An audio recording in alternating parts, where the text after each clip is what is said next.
Sige, subukan pa natin na mas malakas pa.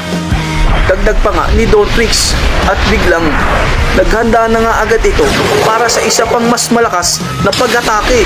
At ayan na nga, pinakawalan niya na nga ang mas malakas pang atake. Mas malakas nga talaga ang atake nito. Sige, subukan ulit nating pigilan ang atake niya. At parang mas malakas nga ito. Tingnan natin kung makakaya mo yan. Ito pa! Banggit nga ni Don Trix at sabay nga papalapit na ito kila Jing. At dahil nga sa malakas din ang abilidad nito ni Jing, ay hindi man lang ito nag-alangan na pigilan nga itong atake ni Don Trix. At ayan na nga, tumama na nga kila Jing ang atake ni Don Trix.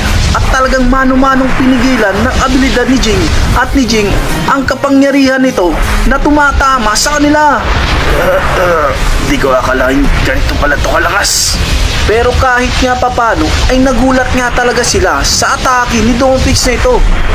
Kahit nga inilabas na nga ni Jing ang tunay niyang kapangyarihan, ay makikita nga natin na talagang nahihirapan pa rin ito dito nga kay Don Trix. Pero hindi nakaduda-duda yun dahil nga ang kalaban nila ay hari nga ng Dark Continent. Hindi nga biro at walang hangganan nga ang kapangyarihan nito. Patuloy na natin nakikita ang pagpigil sa atake na ginawa neto ni Don Trix.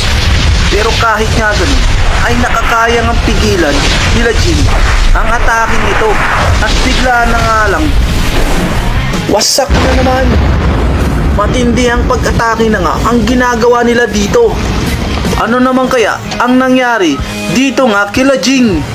Hindi nga rin talaga basta-basta nagpapatalo etong ang hari ng Dark Continent na si Don Trix. At talagang masasabi natin na napakalakas nga rin ng abilidad nito.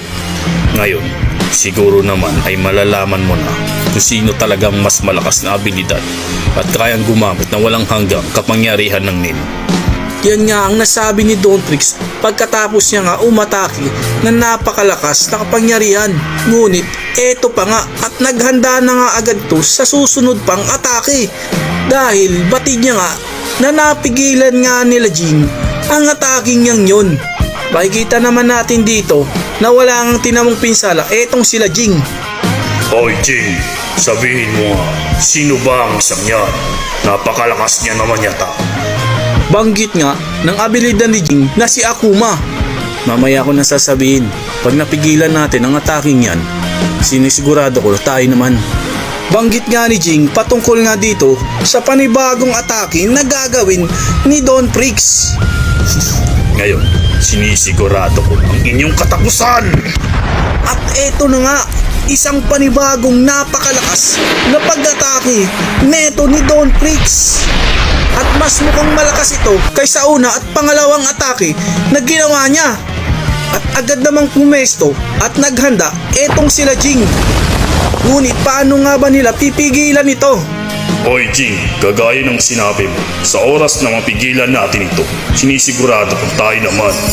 Banggit nga dito ng abilidad ni Jing. Dito na nga ulit tayo na makikita natin na papalapit na nga itong atake ni Don Trix dito kung nasaan sila Jing. Balik naman tayo dito nga kila Jing. Mukhang kailangan natin ibuhos ang lahat para makaligtas dito. Alam ko yun, hindi mo na kailangang sabihin pa! Sinuntok nga lang ito at agad naman itong